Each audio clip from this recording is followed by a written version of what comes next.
Question number 33. Students, it's up a circuit. The circuit diagram shows how the positive and negative terminals of a voltmeter are connected to the circuit. Okay. The voltmeter is an initial reading that is positive. Okay. So here it is positive. What changes, if any, in temperature and light intensity would cause the voltmeter reading to decrease. Okay. So how do we solve this? What we do is, see, let me assume that this value at this point, voltage at this point is X and voltage at this point is Y over here.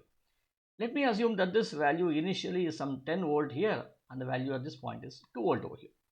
As a result of it, what does voltmeter will measure? Voltmeter will measure something like 8 volt over here. Now, if I want this voltmeter value to reduce, let us say I want to make it 2 volts, okay, or maybe 4 volts if I want to make. Now, what should I do?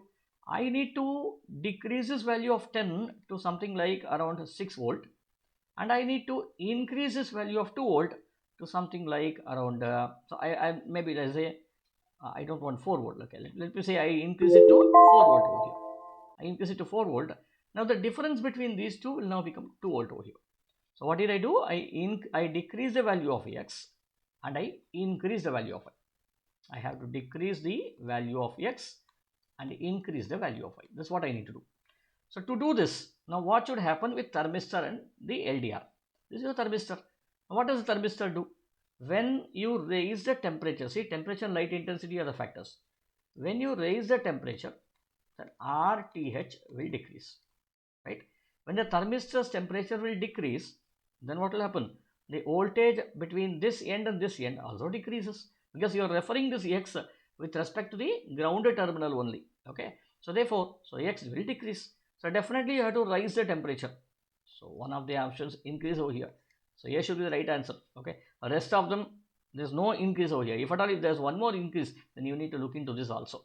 Okay. Maybe if you want, I can look into this also. Now, let us understand this here. Now, I want to increase this value of Y. How do I increase the value of Y? Already this has some resistance. I want more current to pass through it. Okay. More current to pass through it, so that when it passes here, then this voltage will also increase. So as a result of it, when will it increase? When light intensity increases. When light intensity increases, then automatically the resistance of LDR will fall down. When it fall down, then automatically current will rise. When current rises, then automatically Vy will increase, right? The voltage at this point will increase, and as a result of it, difference between them would be lesser. Okay.